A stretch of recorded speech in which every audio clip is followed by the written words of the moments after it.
Mga Lodi, don't skip ads po tayo. Maraming salamat sa patuloy ninyong pagsuporta. Paki-like and share naman dyan mga Lodi. At sa mga gustong mag-donate sa ating GCash or regular na load, mag-comment lang po tayo. Para patuloy tayong makapag-upload ng mga bagong kabanata. Marami pong salamat. Subaybayan natin ang kwento ng isang kabataang nangarap para sa kanyang mga mahal sa buhay. Mula sa pinakamahina tungo sa pinakamalakas.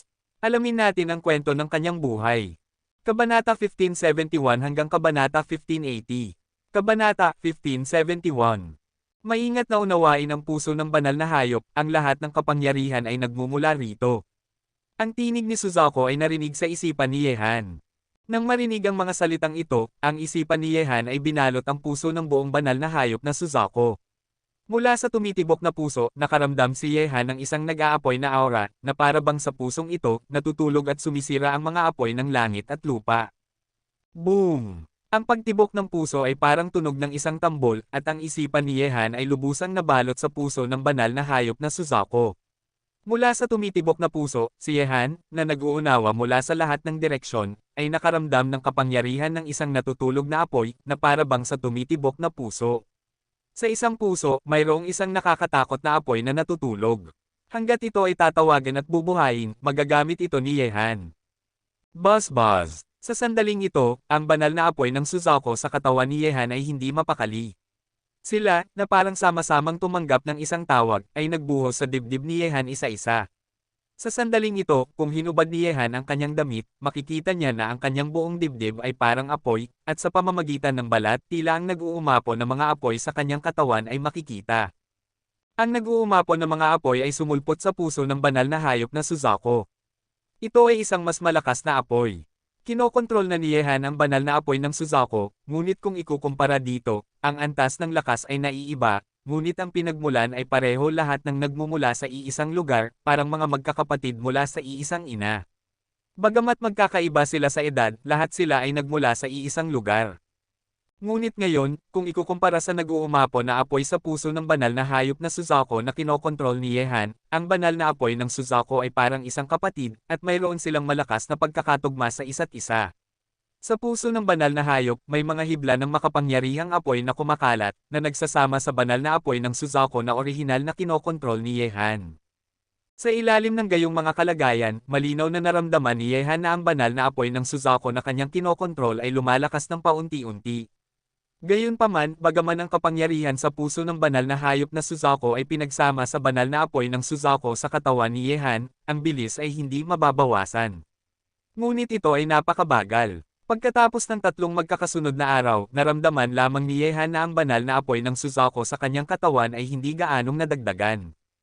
Gayunpaman, hindi sumuko si Yehan. Ngayon na siya ay nasa mundo ng Xuanman, hindi na kailangang mag-alala si Yehan sa oras. Di nagtagal, lumipas ang 1 buwan. Kung ikukumpara sa dati, ang banal na apoy ng Suzaku sa katawan ni Yehan sa sandaling ito ay nadagdagan ng 1 katlo. Gayunpaman, ang ganoong uri ng kapangyarihan ay hindi ang limitasyon na kayang tiisin ni Yehan, maliban kung si Yehan sa kasalukuyang estado, maaari lamang siyang tumigil kapag ang kanyang katawan ay hindi na makayanan ang kapangyarihan ng banal na apoy ng Suzaku. Gumugol si Yehan ng 3 buong buwan sa mundo ng Xuanman para sa pagsasanay na ito, at ang banal na apoy ng Suzaku sa kanyang katawan ay unti-unting napabuti sa tulong ng puso ng banal na hayop na Suzaku, na umabot sa isang antas na si Yehan mismo ay lubhang natakot. Sa araw na ito, ang katawan ni Yehan ay hindi na makayanan ang paglaki ng banal na apoy ng Suzaku.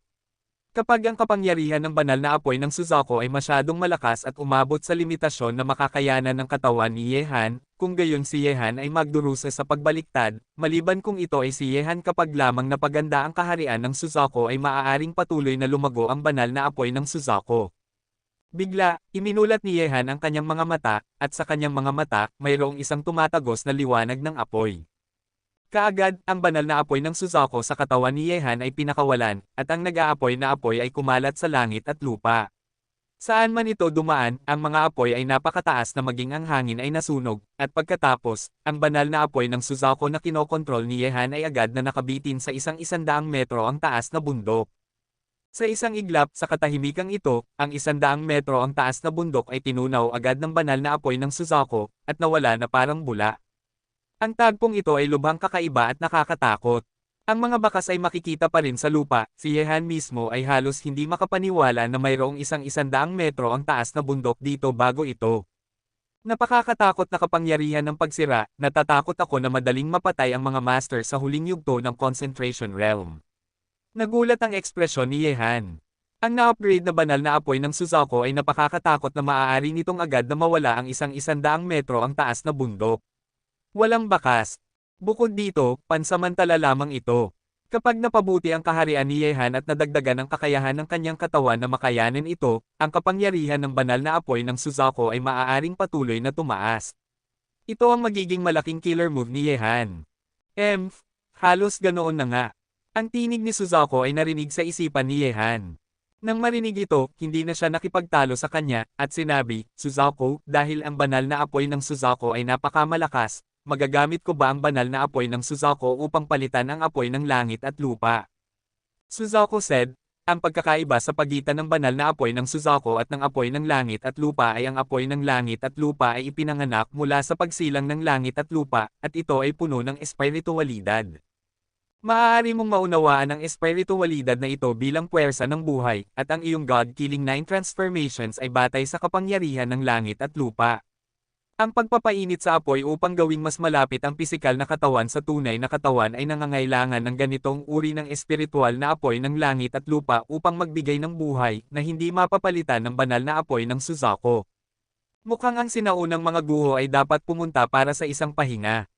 Sumangkit ang mga mata ni Yehan at sinabi, ang apoy ng langit at lupa ay umiiral sa sinaunang mga guho. Gusto ni Yehan na sanayin ang siyam na pagbabago ng mga Diyos, at ang apoy ng langit at lupa ay kailangan.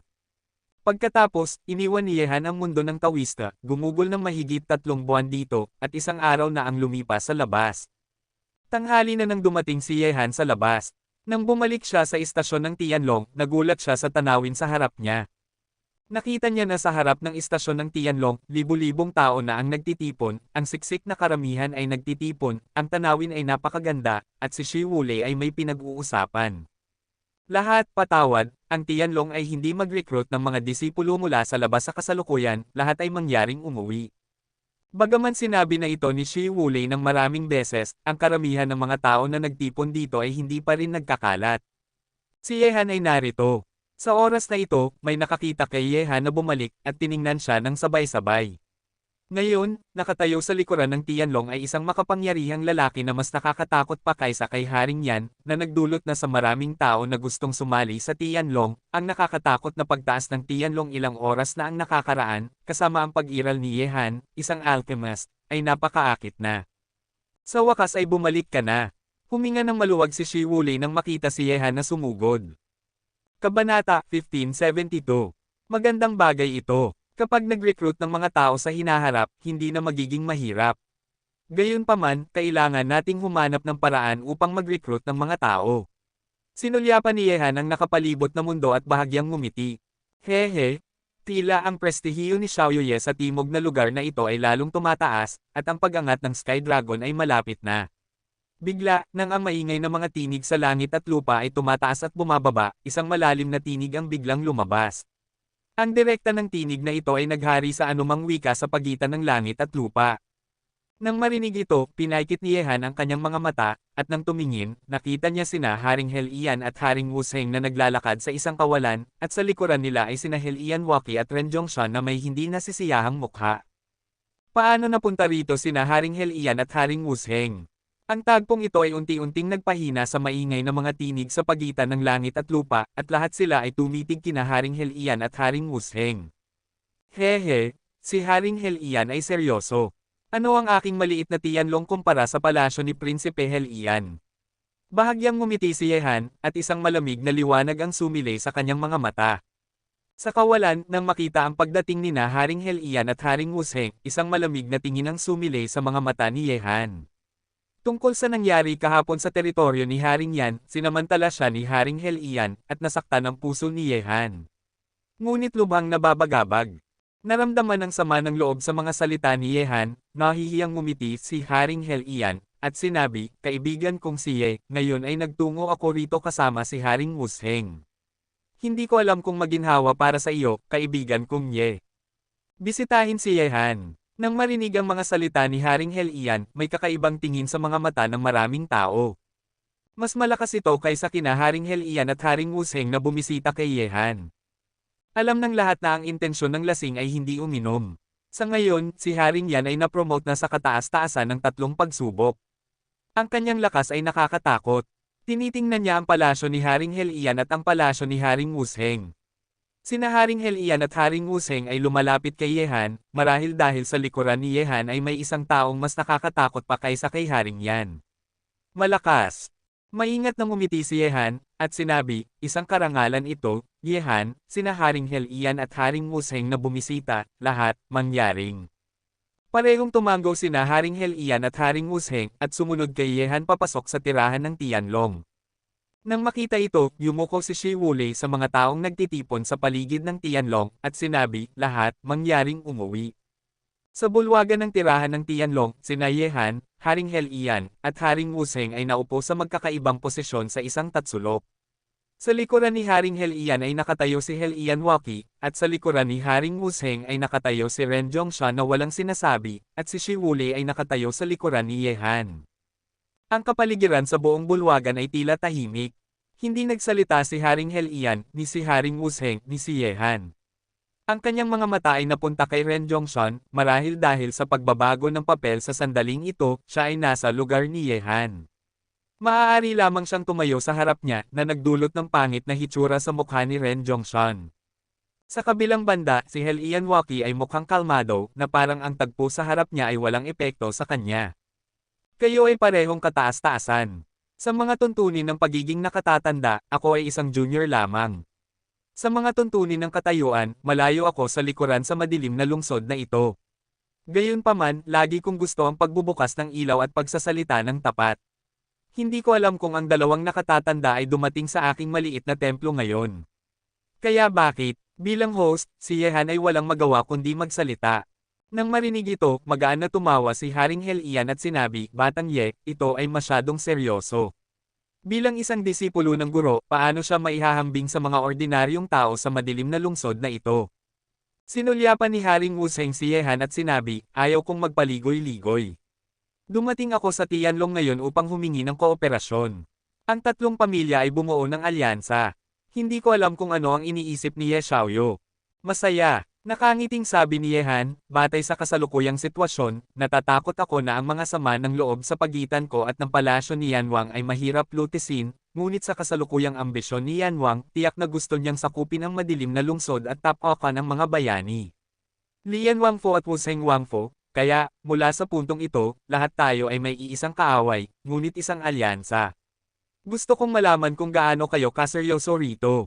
Sabi ni Haring Wuzheng, Ye Xiaoyu, dahil sina Haring Helian at ako ay personal na pumunta sa Tianlong, natural na kami ay dumating ng buong katapatan. Natatakot ako na hindi ganoon, di ba? Maingat na ngumiti si Yehan, at sinulyapan niya si Haring Helian. Nang makita ito, mapait na ngumiti si Haring Helian, at sinabi, Batang Ye, mangyaring patawarin mo ako sa nangyari kahapon, ngunit dapat ding malaman ni Xiaoyu Ye na kung hindi ako ganap na sigurado, ako, si Helian Liuyon, ay mangangahas na hilahin ka sa tubig. Kahit ang palasyo ay hindi kayang bayaran ito. Sabi ni Yehan, kaya, ang pinakamahalagang bagay tungkol sa pagbubuo ng isang alyansa ay ang katapatan. Kung walang katapatan, magiging napakapagod para sa lahat na mag-ingat sa isa't isa. Kung ganoon ang alyansa, mas gugustuhin ng Tianlong na manatili sa 3 ektarya na lupa na ito.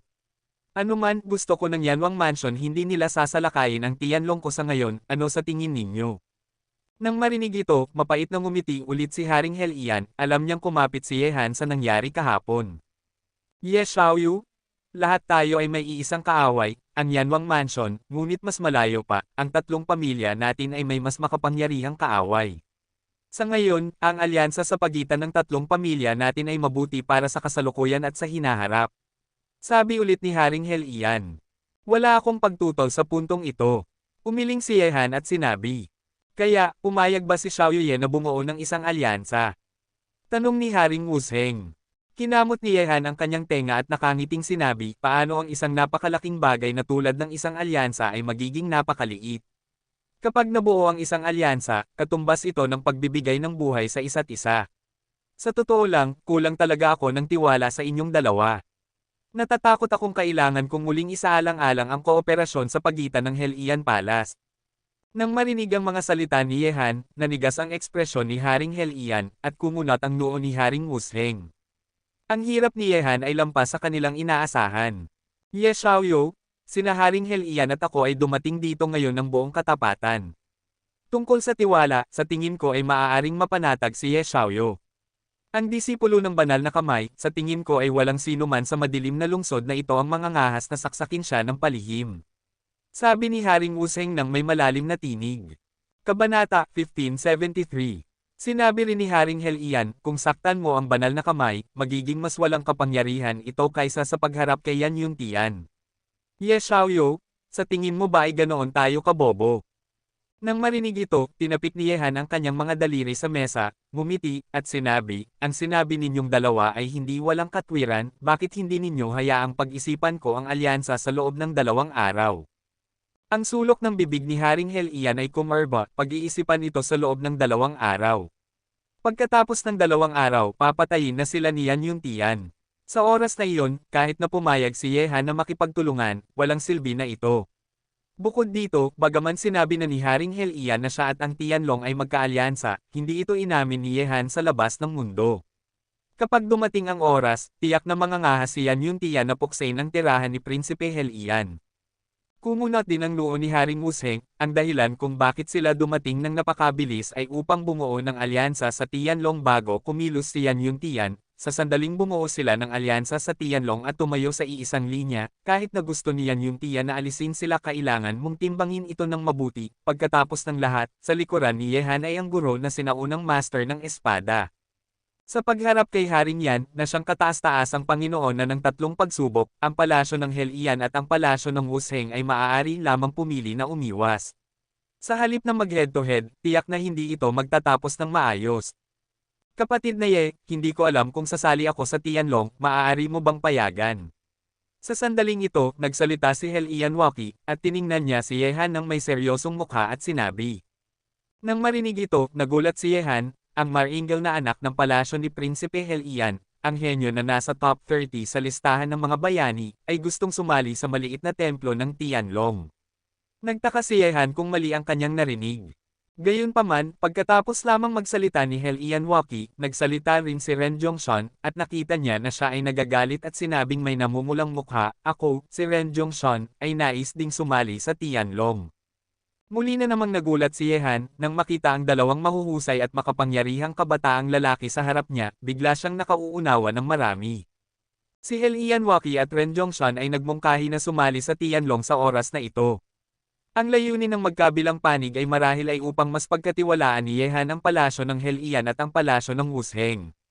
Gayunpaman, ang kakayahang gumawa ng ganoong desisyon ay nagpapakita na sina Helian Waki at Wusheng Ren Zhongshan ay dapat na gumawa ng isang malaking pagpapasya. Pagkatapos ng lahat, silang dalawa ay mga henyo, at sila ang mga anak ng kataas-taasang makapangyarihan. Ang pagsali sa Tianlong ay katumbas ng pagsusuko kay Yehan. Hindi lahat ay makakapagsabi ng ganitong uri ng desisyon, at higit pa rito, mayroong sama ng loob pa rin sa pagitan ni Yehan at Ren Zhongshan. Nananatili ang katahimikan ni Haring Helian at Haring Wusheng at hindi sila pinigilan. Sa puntong ito, kung ang palasyo ng Helian Palace at ang palasyo ng Wusheng ay gustong malampasan ang balakid na ito, mahalaga na bumuo ng alyansa kay Yehan, maaari lamang silang magtagumpay, kung mabibigo silang bumuo ng alyansa, kung gayon ang palasyo ng Helian at ang palasyo ng Wusheng ay haharap sa isang malaking krisis.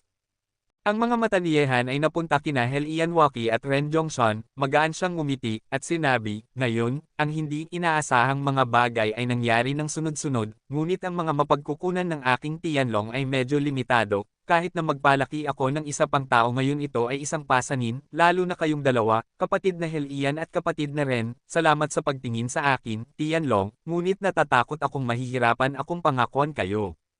Hehe, maliit na kaibigan na Ye. Ano ang kahirapan?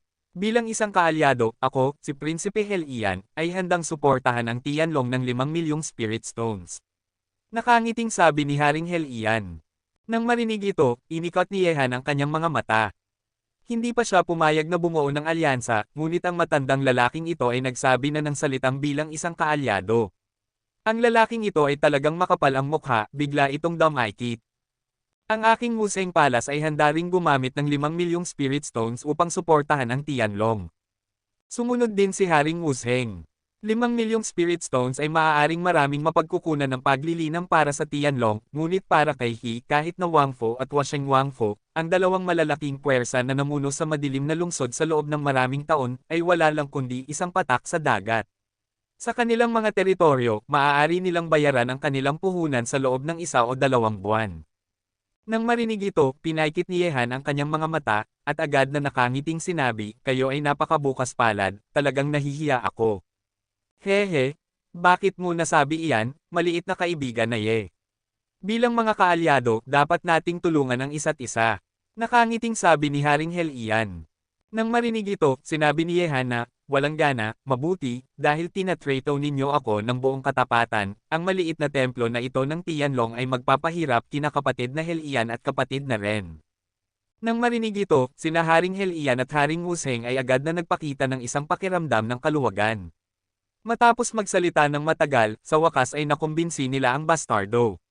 Gayunpaman, kung alam nila ng maaga na ang paggamit ng Spirit Stones ay maaaring makaimpluwensya kay Yehan, agad na nila itong iaalok ng buong puso, kaya hindi na nila kailangang mag-alala ng matagal.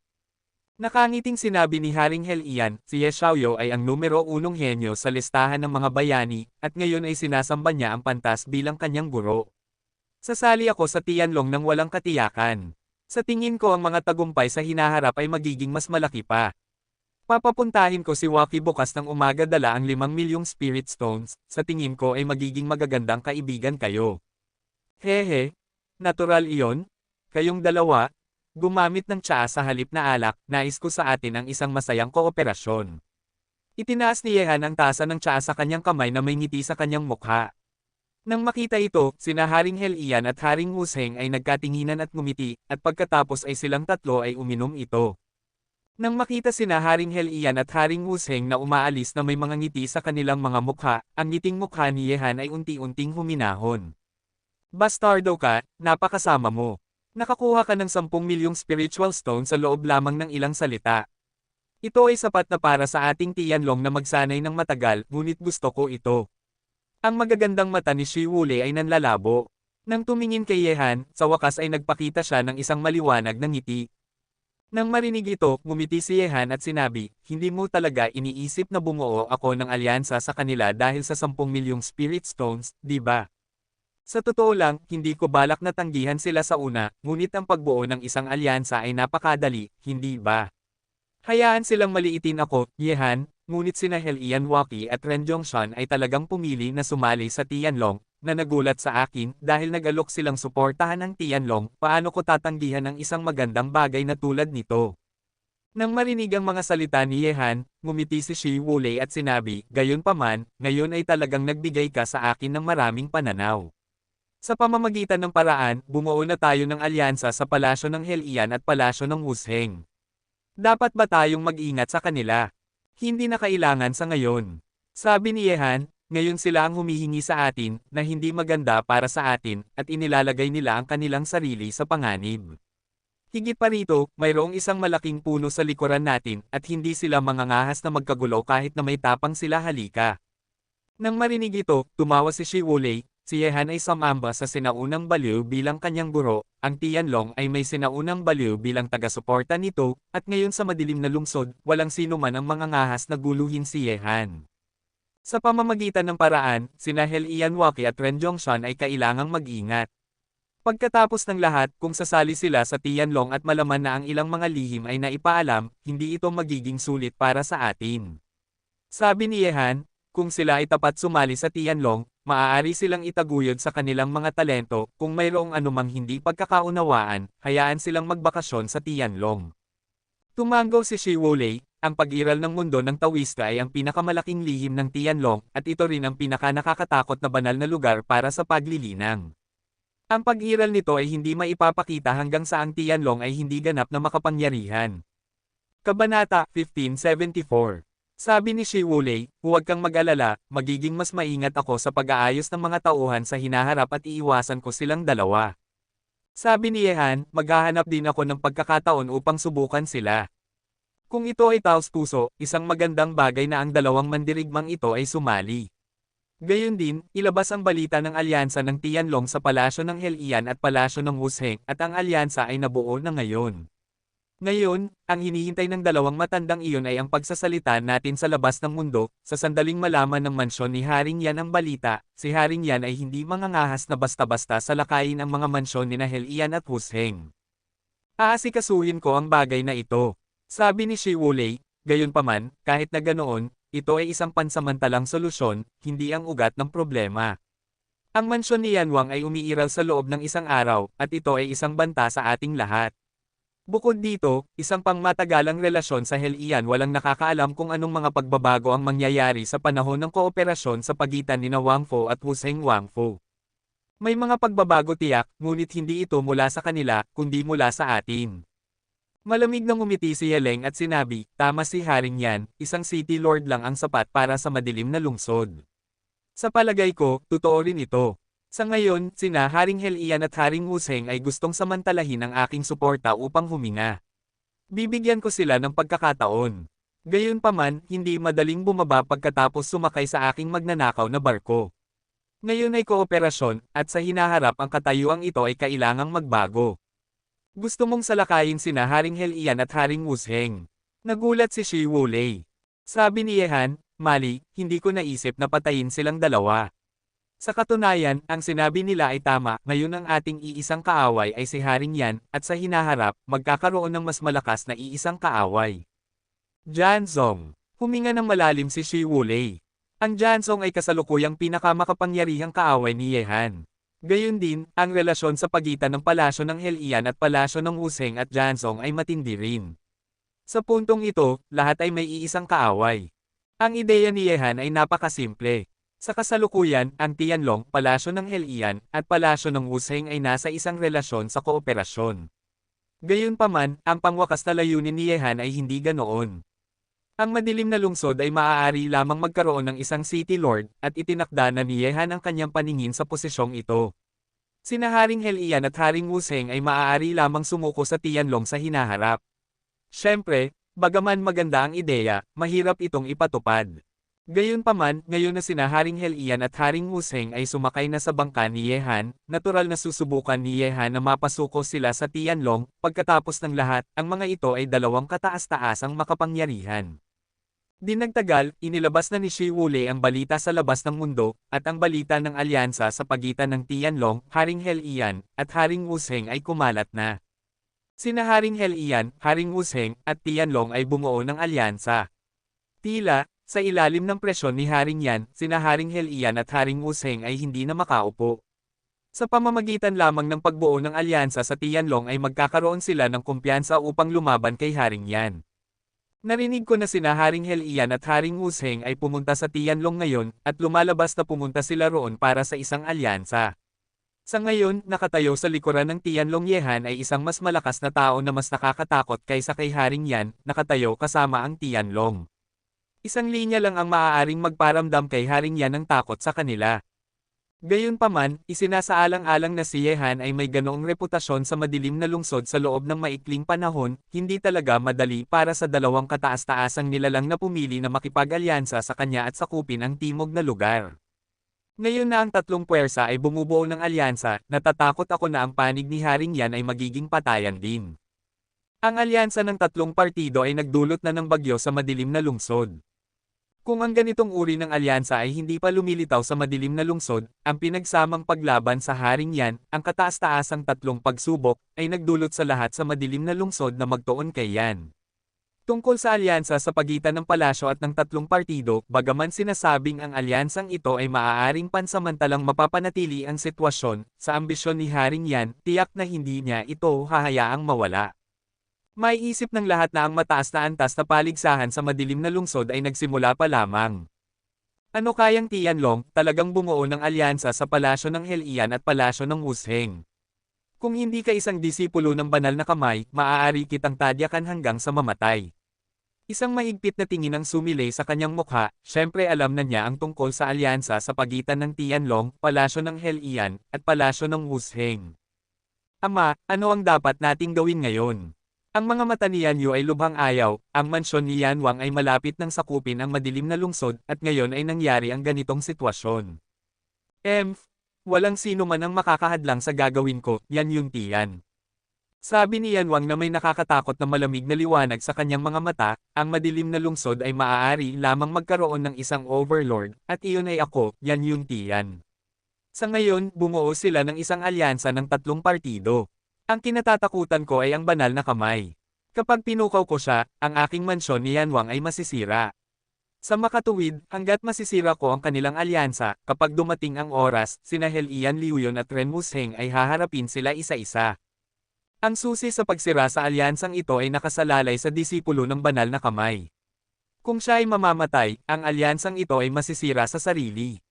Sabi ni Mo Hai nang may malalim na tinig. Malamig na sinabi ni Yan Wang, hindi mahirap siyang patayin, ngunit hindi dapat ito ang aming mansyon ni Yan Wang. Ayaw kong saktan ang sinaunang master ng espada. Narinig ko na si Yehan ay ang unang henyo sa listahan ng mga bayani. Maraming tao ang gustong maghanap ng gulo sa kanya, magagamit natin ang mga kamay ng mga taong ito upang alisin siya. Bastardo, ang dakilang plano ng ating mansyon ni Yan Wang ay napigilan ng isang maliit na tao, hindi ako mapakali. Ang mga mata ni Yan Yu ay puno ng galit at paninibugho, at mahigpit niyang kinuyam ang kanyang mga kamao. Maliit na tao, sumangkit ang mga mata ni Yan Wang at sinabi, hindi siya maituturing na isang maliit na tao, isang henyo na maaaring magparamdam sa sinaunang master ng espada na tingnan siya, at isang taong maaaring magdulot sa sekta ng espada na maglabas ng isang kill order, hindi ito magiging ganoon kadali. Kung si Yehan ay maililipat sa labas ng lungsod, mayroong natural na lalapit upang harapin siya. Umirap si Yan Yu at sinabi, narinig ko na si Li Hanshan mula sa Jianzhong ay narito. Sa mga sama ng loob sa pagitan niya at ng Jianzhong, magagamit lang natin si Li Hanshan. Sa tirahan ng Tianlong, matapos ipaliwanag ni Yehan ang ilang mga bagay, pumasok siya muli sa mundo ng Tawista. Binigyan ni sinaunang baliw si Yehan ng 100 sundalo. Kinakailangan para kay Yehan na maging pamilyar dito at maging isang master ng pagpipino. Gusto ko ring subukan ito. Sa sandaling matutunan ko ang sining ng pagpipino, magkakaroon ako ng isa pang kasanayan upang mabuhay sa mundong ito. Mayroong libu-libong uri ng mga pormasayon na naitala sa daang talaan ng sundalo. Ang mga ordinaryong tao ay hindi makakonsumo ng ganoong kalaking impormasyon sa loob ng maikling panahon. Gayunpaman, dahil sa pag-iral ng mundo ng Xuanman, hindi kailangang mag-alala ni Yehan sa paglipas ng panahon. Ang pinakamahalagang bagay sa pagpipino ng mga armas ay ang pagbuo ng mga pormasayon. Ang anumang uri ng armas ay may sarili nitong natatanging mga katangian, ang ilan ay pangunahing pag-atake, at ang talas nito, na naglalaman ng gintong pormasayon, at maraming uri ng mga pormasayon sa sistema ng ginto, at ang ilan ay pangunahing depensa ay maaaring maglaman ng mga pormasayon ng lupa. Sa madaling salita, sa gitna ng ginto, kahoy, tubig, apoy at lupa, maraming mga pormasayon sa bawat sistema, maraming uri at pagbabago, at ang mga pormasayon sa 100 sundalo ay hindi lamang kasama ang 5 elemento ng metal, kahoy, tubig, apoy, at lupa, kundi pati na rin ang hangin, kulog, buhay, kamatayan, at iba pa, ang mga puwersang umiiral sa kalikasan. Sa harap ng bahay ng kawayan, si Yehan ay nakaupo nang nakatapak sa gilid ng lawa, at nakita niya ang mahiwagang mga puwersang nagtitipon sa mga kamay ni Yehan. Ang mga puwersang ito ay nagsama-sama sa mga miniature na pormasayon, ngunit ang mga pormasyong ito ay tumagal ng wala pang isang sandali. Mawawala ito. Si Yehan ay nagsimula pa lamang na gumamit at maging pamilyar sa mga pormasayon. Ang ilang mga master ng pormasayon ay may lubhang nakakatakot na mga kakayahan sa mga pormasayon. Maaari silang maipit sa libu-libong makapangyarihang mga kaaway at mga pormasayon gamit ang isang pag-iisip, at maaari rin nilang gamitin ang mga pormasayon. Patayin ang hindi mabilang na mga kaaway gamit ang isang pag-iisip. Kabanata 1575. Istrikto na magsalita, ang isang master craftsman ay maituturing ding isang master ng pormasayon. Siyempre, ang isang mahusay na master ng pormasayon ay hindi kinakailangang maging isang master craftsman. Mayroon ding pagkakaiba sa pagitan ng dalawa. Ang pormasayon ng pag-craft ng lupa, ang pangunahing maninira, ay nagbibigay sa armas ng kapangyarihan ng lupa.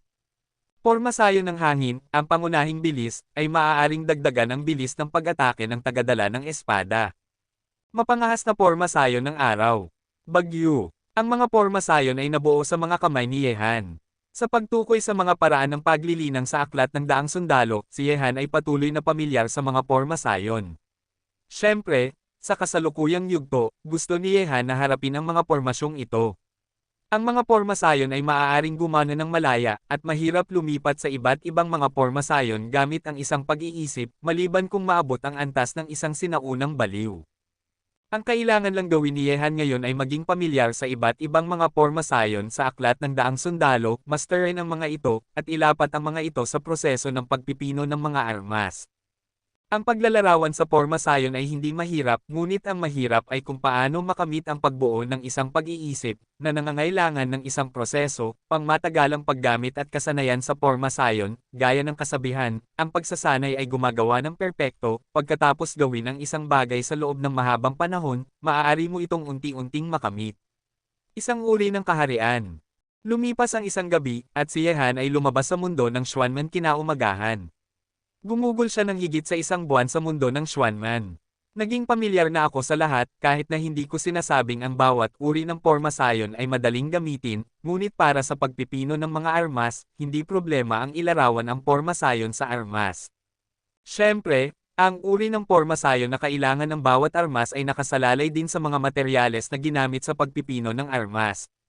At bago lumabas, pumunta rin si Yehan upang makita ang sitwasyon ng paglilinang ni Zia Tianlong. Sa ngayon, may 200 mga master ng Tianlong na nagsasanay sa mundo ng Xuanman, at nagsasanay na sila sa loob ng 3 araw. Ang labas ng mundo ay 3 araw, at ang mundo ng Xuanman ay 10 buwan. Sina Dao Tong at Xiao Yuangang ay nabigla mula sa huling yugto ng He Realm hanggang sa gitnang yugto ng Tongyo Realm. Bukod dito, sa 200 mga master ng Tianlong, parami ng parami ang mga master ng Tongyujing ngayon, at mayroong higit pa sa 100 ng mga master ng Tongyujing sa huling yugto.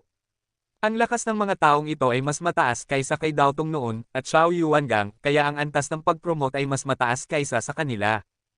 Pagkatapos lumabas, hiniling ni Yehan kay Shi Wulei na pamunuan ang pangalawang grupo ng mga tao papasok sa mundo ng Taoista upang magsanay, at sina Dao Tong, Xiao Yuangang at iba pa ay nagdala ng mga taong pumasok ng mas maaga upang bantayan ang Tianlong. May isip na pagkatapos pumasok ni Shi Wulei sa oras na ito, kapag lumabas siya, dapat siyang nasa kalagayan ng konsentrasyon. Gayunpaman, sa panahong ito, ibinigay din ni Yehan ang sirang tanso at nabubulok na bakal na dinala mula sa sinaunang baliw kay Shi Wulei para sa pagtatapon. Ang lakas ng mga tao ng Tianlong ay napabuti. Kung ang lahat ay nilagyan ng makapangyarihang mga armas, ang pangkalahatang kakayahan sa pakikipaglaban ay hindi maiiwasang mapabuti ng ilang puntos. Nang papalapit na ang tanghali, dumating sina He Lianwaki at Ren Zhongshan. Tungkol sa pagsali sa Tianlong, ang 2 taong ito ay tila hindi nagbibiro, at maging ang mukha ni Ren Zhongshan ay nawala na ang dating anyo. Siyempre, ang kanilang pagdating ay nagdala rin ng 10 milyong spirit stones. Sa dami ng mga mapagkukunan ng paglilinang, sapat na ito ang mga taong Tianlong na nagsasanay sa loob ng ilang sandali. Hehe, kayong dalawa, maligayang pagdating sa Tianlong. Nakangiting sabi ni Yehan habang pinapanood sina He Lianwaki at Ren Zhongshan na naglalakad. Inaasam ko ang pakikipagtulungan kay kapatid na Ye. Nakangiting sabi ni He Lianwaki, at silang dalawa ay umupo sa tapat ni Yehan. Nagbuhos si Yehan ng isang baso ng alak para sa bawat isa sa kanila, at nakangiting sinabi, kayong dalawa, pareho na tayong nasa iisang bangka ngayon, ano ang mali sa inyo noon, umaasa ako na pagkatapos ng alak na ito, lahat tayo ay magiging magkaibigan. Sa mga kamay ng ating grupo ng mga kabataan na puno ng pagnanasa at espiritu ng pakikipaglaban, tiyak na tayo ay unti-unting lalago at magiging isang pag-iral na walang sekta ang mga ngahas na maliitin. Hehe, si kapatid na Ye ay may ganoong malalaking ambisyon, tila tayo ay napunta sa tamang lugar. Tumawa si He Lianwaki. Kaagad, silang tatlo ay ininom ito ng buo. Bagaman si Ren Zhongshan ay hindi kailanman nagsalita, kailangan niyang tanggapin ang kasalukuyang sitwasyon. Sa sandaling ito, sina Dao Tong at Xiao Yuangang ay pumasok at bumulong ng isang bagay sa tenga ni Yehan. Pagkatapos magsalita ni Dao Tong, kumunat ang noo ni Yehan, at isang panunuya ang unti-unting lumitaw sa kanyang mukha. Ano ang nangyari, kapatid na Ye? Tanong ni He Lian kay Waki. Nakangiting sabi ni Yehan, isang kawili-wiling bagay ang dumating sa akin. Nang marinig ito, nakangiting sabi ni He Lianwaki, sa tingin ko ang kawili-wiling bagay na ito ay dapat na nagmula sa labas ng lungsod, tama ba? Kaya narinig na ito ni kapatid na He Lian. Sabi ni Yehan. Sabi ni Helian Waki, sina kapatid na Ren at ako ay nakatanggap na ng balita bago kami pumunta sa Tianlong. Ang mga disipulo ng ilang pangunahing sekta ay nakikipaglaban sa labas ng lungsod at ang layuning ito ay papalapit kay kapatid na Ye. Sa tingin ko ay naghintay na sila ng napakatagal sa labas ng lungsod. Gusto kanilang pilitin palabas, kapatid na Ye, at makipagkompetensya sa isa't isa. Ang pagtime ay napakasabay, at ang lungsod ng kadiliman ay napakalawak, ngunit ang balita ay kumakalat ng napakabilis. Sa tingin ko ay may sinadyang nagpalaki nito at gustong humiram ng kutsilyo upang pumatay ng isang tao. Tumawa si Yehan at sinabi. Kabanata 1576. Nang marinig ito, kumunat ang noo ni Helian Waki, at sinabi, kapatid na Ye, ibig mo bang sabihin ang mansyon ni Prinsipe yan? Maliban sa kanila, hula ko ay walang iba pa.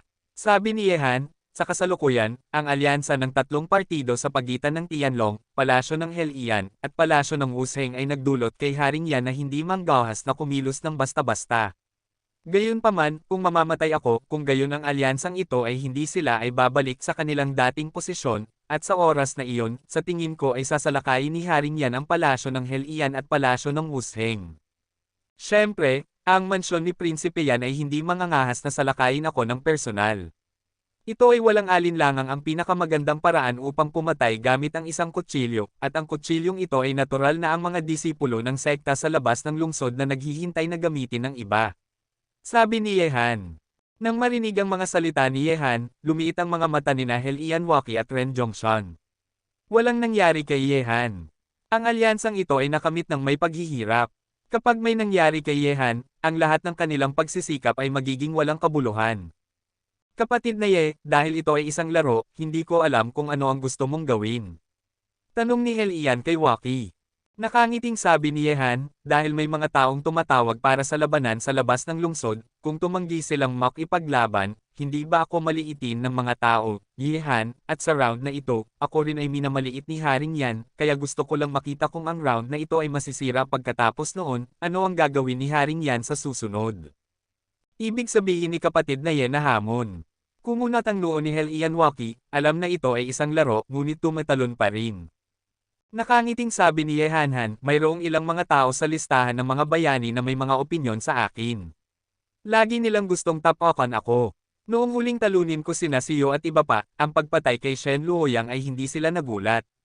Kung gusto mong mamuhay ng malinis na buhay, kailangan mong maglaro ng malaki, mas malupit na paraan upang maalis ang mga hanggal na pag-iisip ng ilang tao.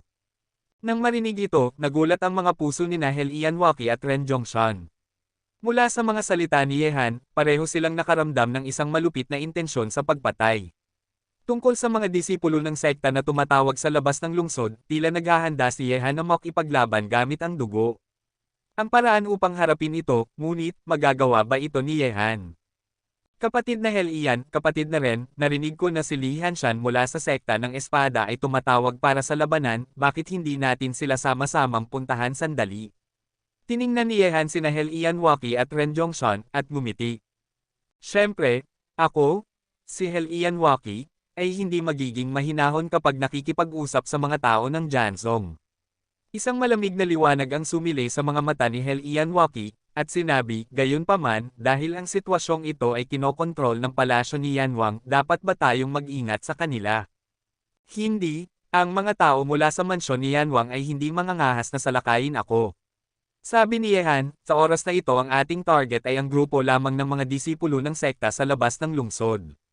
Ang mga taong ito ay parang mga langaw. Hindi ba natin sila hahayaang magduse? Aalis. Nang marinig ito, sinabi ni Daotong nang may malalim na tinig, kung sakaling may mga aksidente, aayusin ko na ito ngayon. Umiling si Yehan at nakangiting sinabi, hindi mo kailangang mag-mobilize ng mga tao upang harapin sila. Kailangan mo lang bantayan ang Tianlong. Sa oras na ito, ayos lang para sa akin, sina kapatid na Helian at kapatid na Ren na pumunta. Kayong dalawa, hindi ko alam ang inyong opinyon. Woolen cloth. Humugat ng malalim na hininga si Helian Waki, tiningnan si Yehan at nakangiting sinabi, hindi ko inaasahan na ang Tianlong ay may gagawin sa sandaling dumating ako rito. Kapatid na Ye, kailan tayo aalis? Ngayon na, tumayo si Yehan at sinabi, narinig ko na may ilang napakamakapangyarihang mga master sa labas ng lungsod. Hindi ko alam kung ito ay magdudulot ng pagkabigo sa mga tao. Si Jansong Lihanshan ay tumawag kay Xin Yehan sa labas ng lungsod na nagdulot na ng maraming talakayan ng mga tao sa madilim na lungsod. Siyempre, ang pagtawag ni Lihanshan kay Xin Yehan ay maaaring kumalat ng napakabilis sa madilim na lungsod. Gamit ang kanilang lakas sa lungsod ng kadiliman, natural nilang mabilis na maikikalat ang balita at mabilis na mararating ang mga tenga ni Yehan. Siyempre, walang nakakaalam na ang tawag ni Lihanshan kay Yehan ay may kaugnayan sa mansyon ni Yanwang, at sina Lihanshan at ang mga disipulo ng sekta sa labas ng lungsod ay mga kutsilyo lamang na ginamit ni Yanwang upang alisin si Yehan. Gayunpaman, tungkol kay Yehan, kahit na naramdaman ni Haring Yan na hindi siya simple, minamaliit pa rin niya siya. Ngayon, kahit na ang kaharian ni Yehan ay hindi pa napabuti, ang maraming paraan ni Yehan na pinagsama ay nagdulot ng mas masamang kakayahan sa pakikipaglaban. Pumunta sa susunod na antas, kaya ba ng mga henyo ng sekta sa labas ng lungsod na patayin si Yehan? Maliit na Haring Yan, nakagat ka na. Umalis na si Yehan sa Tianlong at papunta na sa labas ng lungsod. Pumasok si Mengshan mula sa labas ng mansyon ni Haring Yan. Nang marinig ito, si Yan Yu, na naghihintay sa balita, ay labis na nagalak, at sinabi, ano ang inihanda ng bastardo na iyon? Sumagot si Mengshan, walang paggalaw mula sa Tianlong, ang mga taong pumunta lamang ay sina Yehan, Hel Ianwaki at Ren Zhongshan. Tatlong tao. Isang mahigpit na tingin ang sumilay sa mukha ni Yan Yu, at sinabi niya, ha, mapagmataas na lalaki, mayroong ilang mga baliw na nasa top 10 sa labas ng lungsod na ito, sa oras na ito, nakikita ko kung paano ka mamamatay. Hanggat mamamatay siya, darating ang araw na mapapahamak ang palasyo ng Helian at palasyo ng Wusheng. Mga bagay na walang halaga, ang bagay ay hindi pa tapos, masyadong maaga ka para magsalita. Umupo si Yanwang sa ulo at bumulong ng mahina, at sinabi, Mengshan, hayaang bantayan ng mga tao ang sitwasyon sa labas ng lungsod, ang batang ito ay nangangahas na hindi madaling makipaglaban sa dalawang tao. Opo, Panginoong Yanwang. Umalis si Mengshan. Sabi ni Yan Yu, Ama, masyadong mataas ang tingin mo sa kanya, bukod kay Lihanshan, na nasa ika-13 sa listahan ng mga bayani. Ngunit sa labas ng lungsod na ito, mayroong Jansong ni Wushuang, Hanging Mountain Ling Chanhei, Xiniangbao Yuan Feng, at iba pa. Gaano man siya kalakas, hindi niya mapipigilan ang top 10 masters sa listahan ng mga bayani. Nang marinig ito, tiningnan ni Haring Yan si Yan Yu, bumulong ng mahina, at sinabi, maikli ang pananaw na bagay, kung ang kanyang lakas ay talagang napakalakas, magagamit niya ang kanyang mga kamay upang alisin ang henyo na iyon ng sekta ng espada. Hindi, mas maganda kung mamamatay siya, maaari nating sirain ang palasyo ng Helian at palasyo ng Wusheng. Nang marinig ito, lumiwanag ang mga mata ni Yan Yu, at sinabi niya, Ama, Gao. Pinapatay mo ang dalawang ibon gamit ang isang bato. Ano man ang resulta, walang pagkawala para sa ating palasyo niyan.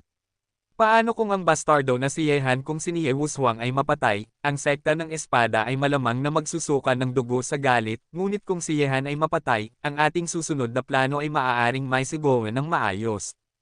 Ang mansyon ni Yanwang at Daozang ay mga karibal, at si Ye Wushuang ay ang unang henyo ng Daozang.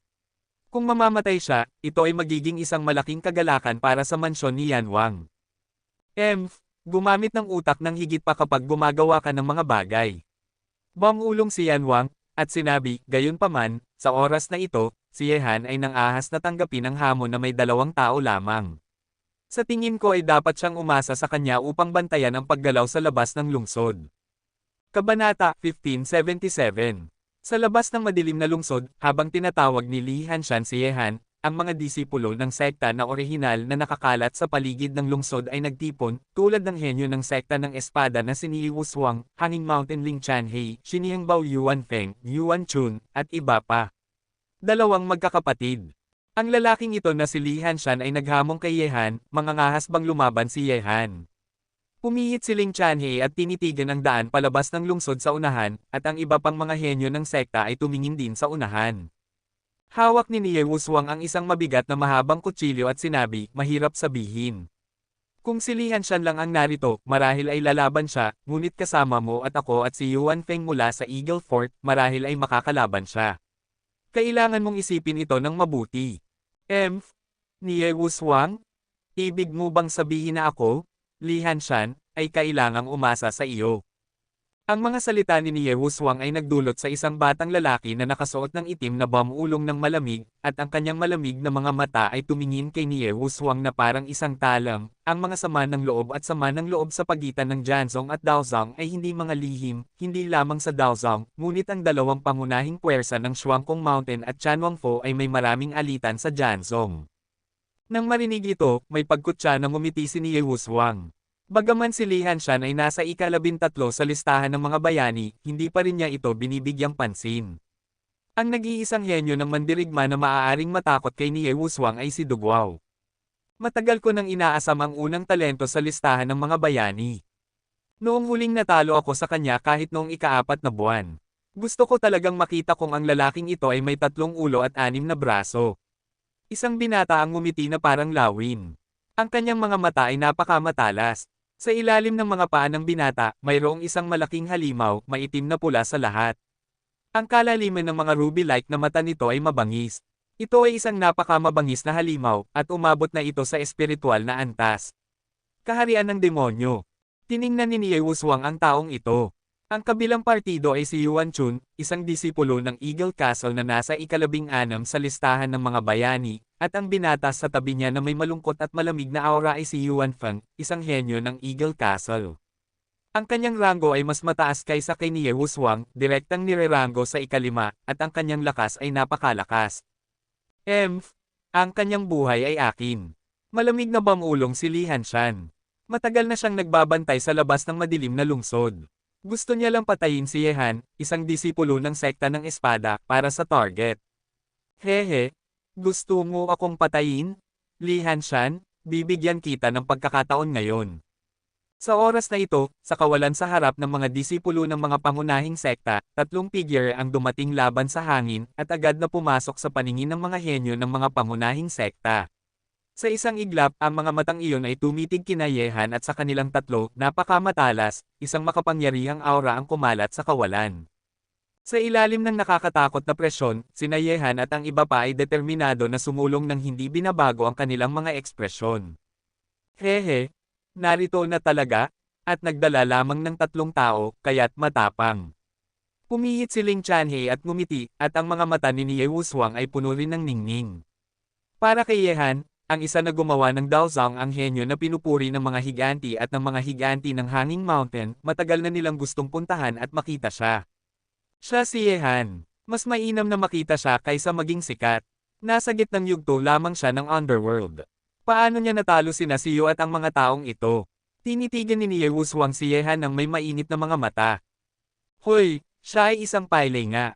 Nang-ahas siyang makipaglaban gamit ang 2 tao. Ang 2 tao sa tabi niya ay dapat sina Helian Waki at Ren Zhongshan mula sa madilim na lungsod. Kawili-wili. Ngumisi si Yuan Chun, ang kanyang malamig na mukha mayroong isang nakakapasok na intensyon sa pagpatay, at mayroong maraming mga gusot sa pagitan ng Eagle Fort at palasyo ng Wusheng.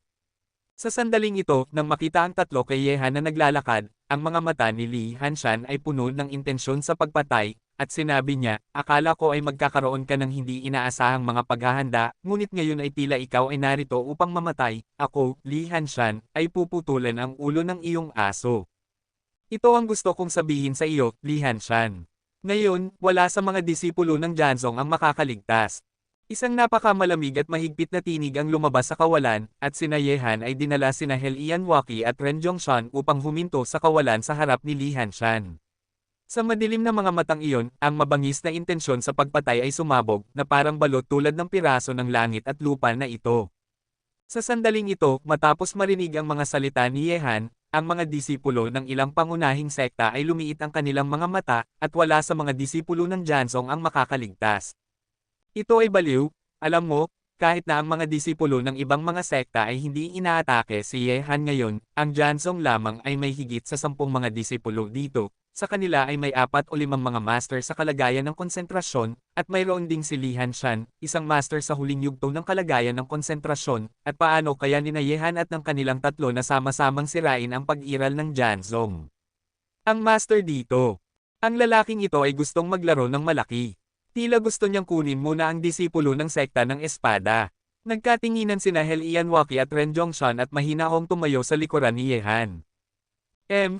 Mapagmataas at paylay, pagmamayabang, ikaw ay sapat na mapalad upang makatakas sa aking Jansong, sa oras na ito, sino pa ang makakapagligtas sa iyo? Lumabas si Li Hanshan na may malamig na ekspresyon, sa likuran niya, 10 ang nakamamatay na aura ay sumabog mula sa maraming mga disipulo ng Jansong, at si Yehan ay isa sa kanilang mga dapat patayin na target ng Jansong. Noong mahina pa ako, kailangan ko ng iba upang protektahan ako. Kapag ako ay malakas na, walang sino man ang makakapagprotekta sa iyong sekta ng espada. Sa mundo ng Yaoguang, walang lugar para manirahan ang sekta ng espada sa hinaharap. Kung tatapakan mo ang sekta ng espada, ikaw ay terra na. Ang ekspresyon ni Yehan ay walang pakialam, at lumabas din siya, sinundan nina Helian Waki at Ren Zhongshan, at ang hininga ng kanilang tatlo ay sumabog ng ligaw. Kawili-wiling lalaki, tinapakan ng Jansong, ang kanyang ambisyon ay mas mataas kaysa sa langit, hindi katakataka na kahit na ang guro ay pumupuri sa kanya. Humugat ng malalim na hininga si Ling Chanhe at naisip sa kanyang sarili. Hehe, ang numero 1 henyo sa listahan ng mga bayani ay talagang mapagmataas. Malamig na ngumiti si Yuan Chun, tinitigan ng tatlo kay Yehan gamit ang kanyang masasamang mata, at sinabi, gayunpaman, kung ikaw ay narito ngayon, ang iyong kalaban ay hindi lamang Jansong. Kung gusto mong patayin ako, huwag kang mag-alala, tutuperin ko ang inyong mga kahilingan isa-isa. Tumawa si Yehan, ang kanyang mga mata ay umalis sa katawan ni Yuan Chun, at isang alon ng espiritu ng pakikipaglaban ang bumangon mula sa kanya, papalapit isang disipulo ng Jansong. Ang mga labi ng pamilya Helian, at ang mga tao ng pamilya Ren, kayong tatlo ay naghahalo ngayon, mabuti, kayo ay aalisin ng aking Jansong pagkatapos ng lahat, at papatayin ko kayo ng sama-sama, na magtitipid ng problema. Tinitigan ni Li Hanshan sina Yehan at ang iba pa ng may malamig na ekspresyon. Ikaw, Li Hanshan, ay nangangahas lamang sumigaw sa labas ng lungsod na ito. Kung may kakayahan ka, nangangahas ka bang humakbang sa madilim na lungsod? May pagkutsa ng umiti si Ren Zhongshan. Nang marinig ito, isang ekspresyon ng kahihiyan ang sumilay sa nagyayelong mukha ni Li Hanshan, at matalim niyang sinabi, mga disipulo ng Jansong sumunod sa utos, ibigay sa akin ang pailay, at patayin ang iba ng walang awa.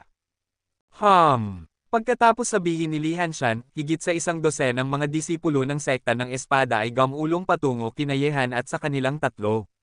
Kabilang dito ang 5 mga master sa Concentration Realm, at 7 o 8 mga master sa Netherworld Realm.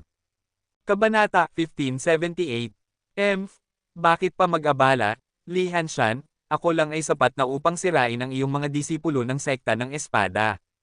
Sumulong si Yehan, ang kanyang mga mata ay kumikinang ng paghamak sa lahat ng bagay, tiningnan niya ang mga disipulo ng sekta ng espada na sumusugod sa kanya, at sa susunod na sandali, isang nagngangalit na apoy ay pinakawalan mula sa kanyang kamay, ang nakakapasong temperatura sina Helian Waki at Ren Zhongshan, na nakatayo sa likuran ni Yehan, ay umatras ng may takot.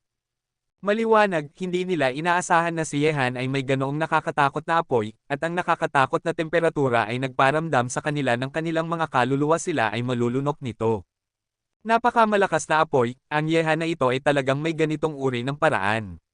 Nang makita ang apoy na pinakawalan mula sa palad ni Yehan, nanigas ang mga mata ni Ling Chanhe, kahit na siya ay pinaghihiwalay ng daan-daang metro, maaari niyang maramdaman ang takot ng apoy na iyon. Bear. Sa kawalan, sa sandaling pinakawalan ng apoy, tinakpan nito ang kanyang mukha ng mga tuldok, at kumalat ng ligaw sa kawalan sa harap ni Yehan, na nagiging isang dagat ng apoy, na tinatakpan ang isang radius na 100 metro sa isang iglap, pinapatay ang 12 ng mga disipulo ng sekta ng espada. Ang lahat ay nababalot dito, kaya't ang kabilang partido ay walang oras kahit na upang tumugon. Hindi maganda. Nanginginig ang ekspresyon ni Li Hanshan nang makita niyang nalunod ang lahat ng mga disipulo ng Jansong sa dagat ng apoy. Gayunpaman, bago pa makalipat si Li Hanshan, narinig niya ang isang galit na tinig na umalingaw-ngaw sa kawalan, kamatayan.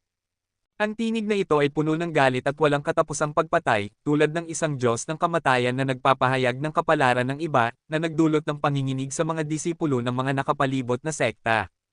Pagkatapos, ang lahat ng mga apoy sa kawalan ay nawala, at ang figure ni Yehan ay lumitaw lumabas, ngunit, sa harap ni Yehan, ang disipulo ng Jansong ay nawala na parang bula sa loob lamang ng ilang segundo, walang iniwan na bakas, kahit na isang hiyaw. Ang tagpong ito ay nagulat kahit kina Ling Chanhe at iba pa. Lahat sila ay patay na. Paano nangyari iyon? Bagaman ang lakas ng mga disipulo ng sekta ng espada ay hindi kasing lakas ni Li Hanshan, mayroong ilang mga master sa kalagayan ng konsentrasyon. Ano kayang walang awang lalaki, gamit ang isang galaw, halos pinatay niya ang lahat ng mga disipulo ng sekta ng espada dito. Nang makita ang kalmadong kawalan, ang mga disipulo ng sekta ng espada, ang mga disipulo ng bundok Shuangkong, at ang mga disipulo ng Divine Eagle Fort ay agad na nagulat, at sina Helian Waki at Ren Zhongshan ay nagulat din. Sa gitnang yugto ng Netherworld Realm, agad niyang pinatay ang 5 tao sa Concentration Realm at 8 tao sa Netherworld Realm. Ang ganitong uri ng napakataas na lakas ay hindi mailarawan bilang nakakagulat. Sa sandaling ito, ang mga disipulo ng sekta ay nakakita na ng numero 1 henyo sa listahan ng mga bayani. Ano kayang nakakatakot na lakas? Isinumpo ang Pyle, nararapat kang pumunta sa impyerno.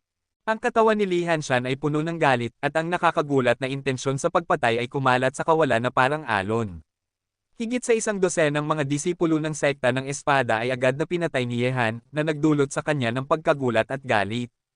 Whoosh! Isang nakakatakot na figure ang sumugod sa kanya na may walang katapusang liwanag ng espada.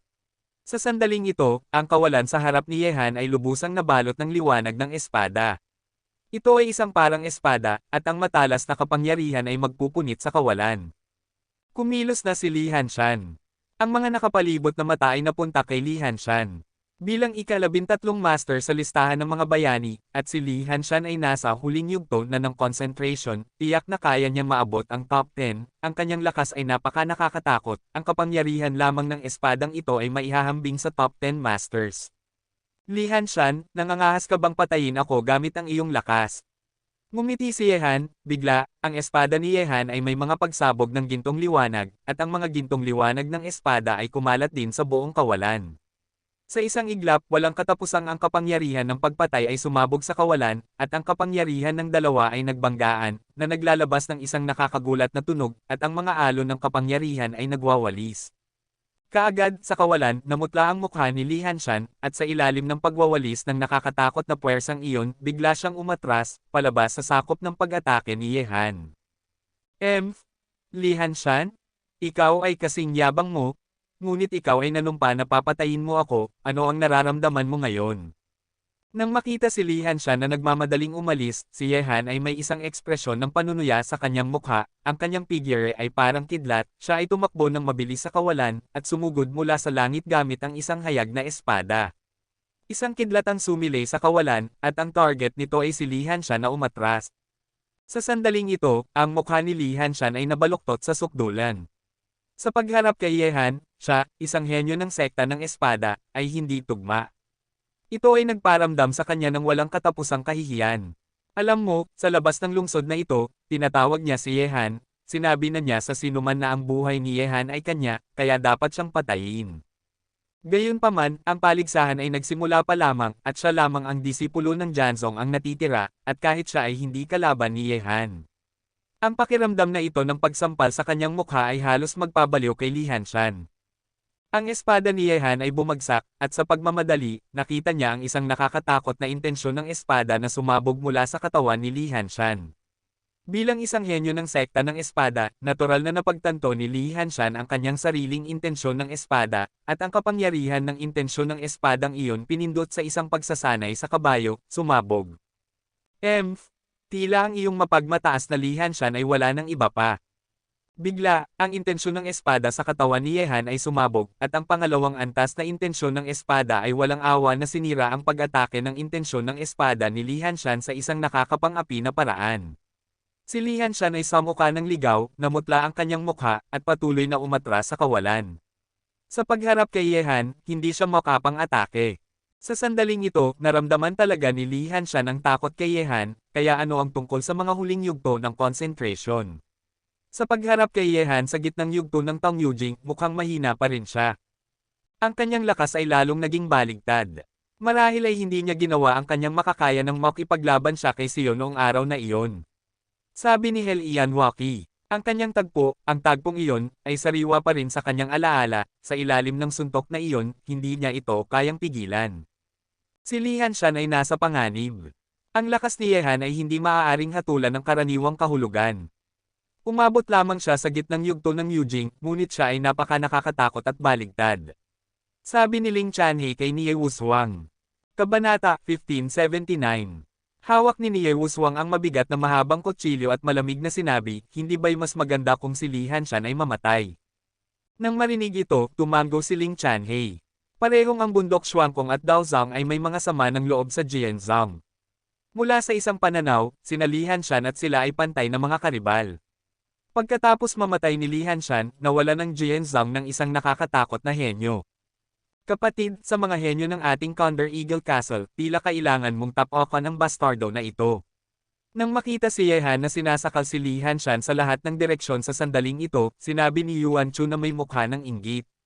Ang ranggo sa listahan ng mga bayani ay mas mababa kaysa kay Li Hanshan, na nireranggo sa ika-16, at ngayon ay kayang abusuhin ni Yehan si Li Hanshan, na nagpapakita rin na siya Yuan Chun ay hindi kalaban ni Yehan. Si Yuan Feng ay mukhang walang pakialam at walang sinabi, ngunit ang malamig na liwanag sa kanyang matatalas na mga mata ay lalong lumalakas. Li Hanshan, gaya ng sinabi ko, wala sa inyong mga disipulo ng sekta ng espada ang aalis na buhay ngayon. Ngayon na silang lahat ay patay na, oras na para pumunta ka sa impyerno. Sa kawalan, si Li Hanshan ay nabalot ng walang katapusang intensyon sa pagpatay, at ang nakakatakot na gintong kapangyarihan ay tumagos sa kawalan, tulad ng isang gintong kidlat, na humahabol kay Li Hanshan na umatras. Kamatayan. Ang nakakatakot na tunog ng mga salita ay umalingaw-ngaw sa kawalan, at ang bilis ni Li Hanshan ay hindi makaiwas sa espada ni Yehan. Laugh. Ang gintong liwanag ng espada ay direktang tumagos sa dibdib ni Li Hanshan sa ilalim ng mga mata ng mga nakapalibot na tao, at isang hiyaw ang umalingaw-ngaw sa langit. Sa sandaling iyon, mararamdaman ng lahat na ang sigla ni Li Hanshan ay naalis na ng espadang iyon. Bear. Ang nakakatakot na mga apoy ay pinakawalan muli, na binabalot si Li Hanshan, nilulunok si Li Hanshan sa isang iglap, na hindi nag-iiwan ng mga buto, na nagiging alikabok at lumilipad sa buong kalangitan. Para sa mga tao ng Jianzhong, hindi maawa si Yehan. Ang mga tao ng Jianzhong ay dumating upang patayin siya, paano siya magpapakita ng awa. Ang tagpong ito ay nagdulot ng takot sa mga henyo ng mga nakapalibot na sekta. Ang walang awang mga paraan ni Yehan ay direktang nagulat sa kanila, mga disipulo ng sekta, at mga miyembro ng sekta ng espada. Lahat sila ay pinugutan ng ulo niya mag-isa, kahit si Li Hanshan. Nakatakas siya sa kapalaran ng pagkamatay, at ang disipulo ng Jianzhong ay hindi man lang iniwan ang kanyang mga buto. Gusto ng Jianzhong na patayin si Yehan, at ang galit ni Yehan sa Jianzhong ay nagdulot din ng isang malalim na panginginig sa kanyang walang awang mga paraan. Maaaring may isa, at ang sitwasyong ito ay hindi na mababago. Ang lahat ng mga taong nagpupuna sa sekta ng espada ay kinabibilangan ni Li Hanshan, isang direktang disipulo na pangalawa lamang kay Dugwao sa talento. Ang lalaking ito ay opisyal ng nakikipaglaban sa sekta ng espada. Nagkatinginan sina Ling Chanhe at Nie Wushuang. Ang mga hibla ng liwanag ay sumili mula sa kanilang mga mata. Nagulat din sina He Lianwaki at Ren Zhongshan. Sinundan nila si Yehan, at hindi na nila kailangang kumilos. Kayang panasa ni Yehan ang lahat ng mga master ng sekta ng espada na pumunta rito. Bago ito, hindi pa nila naisip ito. Tila ang ating mga pag-aalala ay labis. Gamit ang kanyang lakas, kahit na nakaharap sa mga henyo ng sekta na ito ay sapat na upang protektahan ang kanyang sarili. Sa sandaling ito, sa kawalan ng mga 4 o 5 milya ang layo mula sa labanan, 2 figure ang tumayo sa kawalan, nang tumingin ng mas malapit, ang 2 taong ito ay biglang sina Haring He Lian at Haring Wusheng. Siyempre, sina Haring He Lian at Haring Wusheng ay mag-aalala tungkol kay Yehan na lalabas ng lungsod upang makipaglaban. Kung may mangyayari kay Yehan sa oras na ito, ang kanilang alyansa ay matatapos, at ang lahat ay babalik sa dati, huwag nang banggitin si Yehan. Pinatay nila sina He Lianwaki at Ren Zhongshan. Bagaman hindi alam ni Yehan ang pagdating nina Haring He Lian at Haring Wusheng, alam ni Yehan na tiyak na darating sila. Ito ang dahilan kung bakit hindi ginamit ni Yehan ang kapangyarihan ng Tianlong. 2 tao, kung gayon, kahit na hindi para sa kaligtasan ni Yehan, para kina He Lianwaki at Ren Zhongshan, sina Haring He Lian at Haring Wusheng ay tiyak na pupunta. Bukod dito, kahit na may mga bagay na hindi kayang hawakan ni Yehan, ang 2 sa kanila ay hindi magtatago sa dilim at mananatili. Sa sandaling ito, kung si Yehan ay mamamatay, hindi ito magiging kapaki-pakinabang sa kanila. Sa kawalan, si Yehan ay walang pakialam na tumingin, tiningnan ang iba pang mga henyo ng sekta dito, at pinunasan ang lahat ng mga disipulo ng Jianzhong ng isang biglaang paggalaw. Alam niya na ang labanan na para sa kanya sa labas ng lungsod na ito ay hindi pa tapos, at ang mga gustong tapakan siya ay nasa tabi pa rin. Kanina, ikaw ang gustong makipag-usap sa akin. Ngayon na si Li Hanshan ay patay na, oras na para kumilos ka. Gaya ng sinabi ko, bibigyan ko ang isang tao ng pagkakataon na pumatay ng sino mang gustong makaligtaan ako. Gawin na natin ito. Sa sandaling ito, ang mga mata ni Yehan na parang lawin ay tumingin kay Yuan Chu ng Eagle Fortress na may nakakatakot na talas. Gusto niyang maglaro ng mas malaking laro, hindi lamang upang panasan ang lahat ng mga disipulo ng sekta ng espada, si Li Hanshan ang mga kwalifikasyon ay hindi sapat, pagpatay sa kanya, hindi pa rin mapipigilan ang ilang mga tunay na henyo ng mga master. Nang marinig ang mga salita ni Yehan, ang ekspresyon ni Yuan Chun sa Eagle Fort ay nanigas, at isang pangit na hitsura ang agad na umakyat sa kanyang mukha. Si Yehan ay talagang nagtakda ng kanyang paningin sa kanya. Bagaman nagsalita siya kanina, ngunit pagkatapos makita ang lakas ni Yehan, paano siya mangangahas na harapin si Yehan ngayon? Gamit ang walang awang mga paraan ng kalaban, maaari pa nga siyang patayin. Ang mga disipulo ng Eagle Fort Condor ay mukhang matalas, tinatitigan si Yehan ng walang pakialam, isang maringal na aura ang nagtipon sa isang dagat, na kumakalat sa kawalan na parang alon. Yehan, ito ay isang hamon sa kanila sa Eagle Fort Condor. Sa sandaling ito, sina Ling Chanhe at ni Ye Wushuang ay tumingin din sa direksyon ng mga disipulo ng Eagle Fort. Mayroon ding higit sa 10 mga disipulo mula sa Eagle Castle, at kabilang dito si Yuan Feng na nasa listahan ng mga bayani. Ikalimang Master. Bakit? Hindi ka ba magsasabi ng isang bagay na parang pag-utot? Ngayon ay binibigyan kita ng pagkakataon na patayin ako, ngunit hindi mo ito kayang gawin. Sumulong si Yehan sa kawalan, at ang nakakatakot na kapangyarihan ay nagdulot ng pagkalat ng kawalan. Mayroong isang malakas na pagsabog, ang kanyang buong katawan ay umaalon, ang kanyang mga mata ay parang mga tigre, ang matatalas na mga matang iyon ay nahulog sa katawan ni Yuan Chun, na nagdulot ng mas pangit na mukha sa kabilang partido. Ikaw ay mayabang, paano ka mangangahas na hamanin ang karangalan ng aking Eagle Castle? Talagang iniisip mo ba na ikaw ay magiging hindi matatalo dito kung pinatay mo ang sekta ng espada? Madali para sa akin sa Eagle Castle na patayin ka. Kabanata 1580. Sa nakapalibot na kawalan, dumating ang malamig na tinig ng mga disipulo ng Eagle sa Eagle Castle.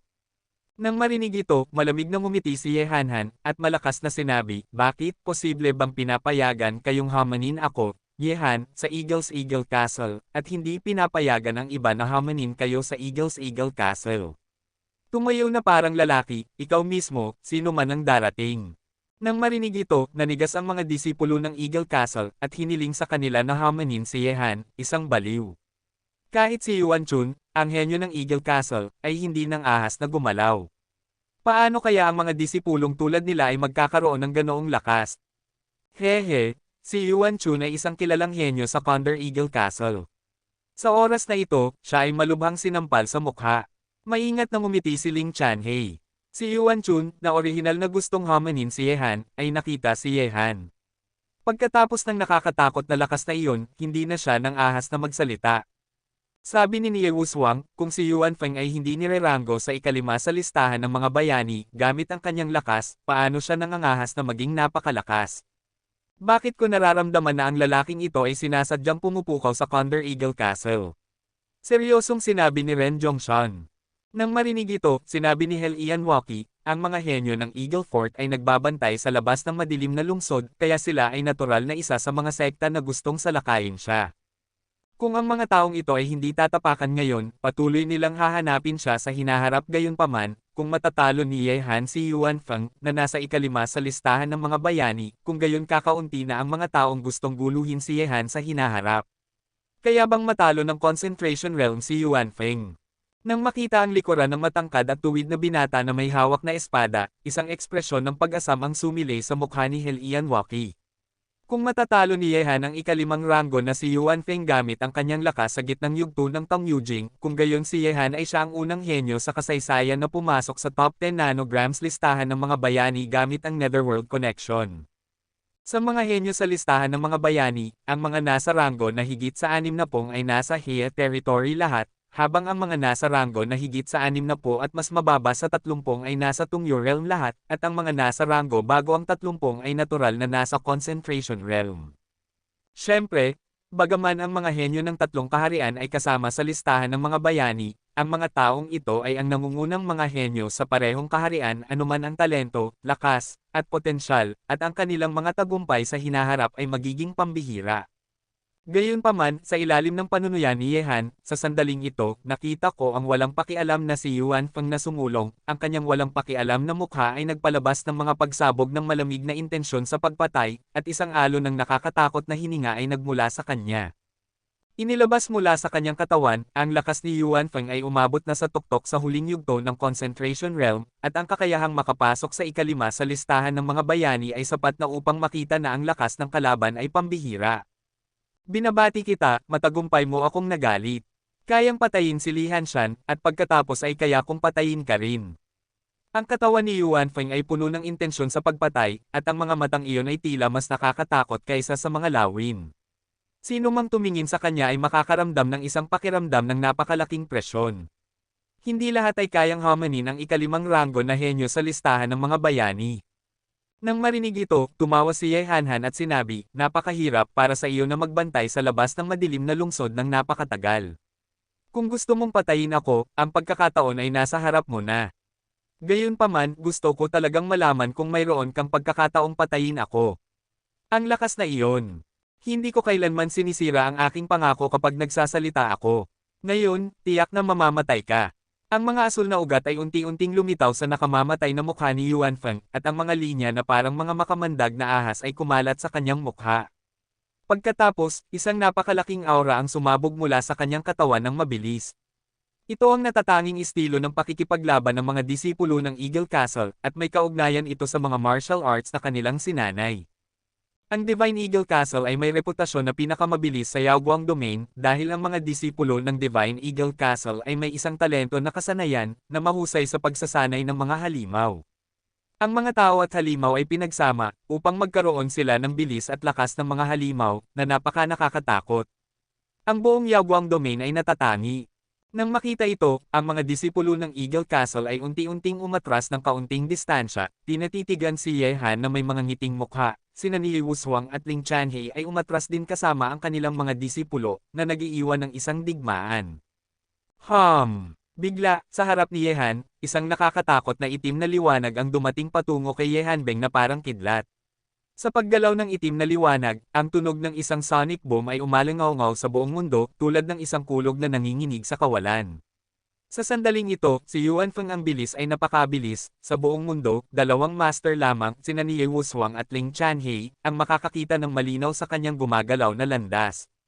Boom! Sa isang iglap, isang kamao ang lumitaw sa dibdib ni Yehan, na may kapangyarihang sirain ang mga bundok at ilog. Ang bilis ng kamaong ito ay halos hindi kayang tumugon ni Yehan. Nang maramdaman niya ang panganib, si Yuan Feng ang kamao ay isang pulgada na lamang ang layo sa katawan ni Yehan, at ang nakakatakot na hangin ng kamao ay pinunit ang damit ni Yehan. Ano kayang bilis? Nanigas ang mga mata ni Yehan. Sa kritikal na sandaling ito, pinakawalan ni Yehan ang Taishu 100 steps, ang mga multo ay kumalat sa buong kawalan, na mahigpit na umiwas sa tiyak na pagpatay na suntok ni Yuan Feng, kaya't nakakagulat na mabilis-bilis, ito ang unang pagkakataon na nakita ito ni Yehan sa isang kalaban. Ang bilis ni Yuan Feng ay ang pinakamabilis at pinakamabangis na nakita ni Yehan. Boom! Ang nakakatakot na kamao ay sumabog sa hangin na may ganoong kapangyarihan na sirain ang mga bundok at ilog. Ang kapangyarihan ng suntok na iyon ay nagdulot ng panginginig sa nakapalibot na kawalan, na parang sa ilalim ng suntok ni Yuan Feng, ang nakapalibot na kawalan ay nanginginig. Masisira ito. Ito ay simula pa lamang. Upang makipagkompetensya kay Kuya Yuan Feng, gaano man kabanggas ang bastardo na ito, siya ay matatalo hanggang sa mamatay ni Kuya Yuan Feng. Nang makita si Yehan na umiiwas sa suntok ni Yuan Feng nang may kahihiyan, ang Shanling Castle ang disipulo ay ngumisi. Sa kawalan, si Yehan ay mahigpit na umiwas sa nakakatakot na suntok ni Yuan Feng. Kung hindi sinanay ni Yehan ang Taishu 100 steps, ang kanyang bilis ay magiging pambihira. Masasaktan sana si Yehan ng nakakatakot na suntok ni Yuan Feng kanina. Tinanggap. Ito ang unang pagkakataon na nakakita si Yehan ng isang master na may ganoong nakakatakot na bilis tulad ni Yuan Feng. Ang bilis ng kalaban ay napakabilis na kahit na ang isang baliw na may sobrang reflexes tulad ni Yehan ay halos hindi makatugon. Bukod dito, si Yuan Feng hindi lamang kakaiba ang bilis, ngunit ang kanyang sariling lakas ay kahanga-hanga rin. Ha! Maganda ang reaksyon. Sa mga top 10 masters sa grupo ng mga bayani, kakaunti ang mga taong makakaiwas sa aking kamao, at ngayon ay dadagdag ko na ikaw. Walang pakialam na tumingin si Yuan Feng, at isang nakakatakot na panunuya ang iginuhit sa sulok ng kanyang bibig. Pagkatapos noon, ang nakakatakot na bilis ng kabilang partido ay muling nagbukas, at ang itim na liwanag sa buong kawalan ay hindi nakikita ng mga tao. Ito ay napakabilis. Gupitin. Malakas na sumigaw si Yehan, ang nakakatakot na gintong kapangyarihan ay naglalayon sa itim na liwanag, at ang gintong liwanag ng espada ay bumagsak na parang nakakapasong araw, tinutusok ang mga mata ng mga tao.